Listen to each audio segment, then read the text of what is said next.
অবশেষে জামিন পেয়েছে বৈষম্য বিরোধী ছাত্র আন্দোলনে বেগম রোকেয়া বিশ্ববিদ্যালয়ের শিক্ষার্থী আবু সাইদ হত্যা মামলায় আটক ১৬ বছর বয়সী ছাত্র আলফি শাহরিয়ার মাহিম।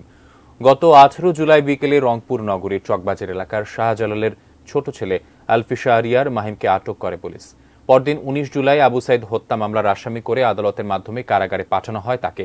এ নিয়ে ৩১ জুলাই ফেসবুকে স্ট্যাটাস দিয়ে তীব্র ক্ষোভ প্রকাশ করেন মাহিমের বোন অনার্স পড়ুয়া সঞ্জানা আক্তার।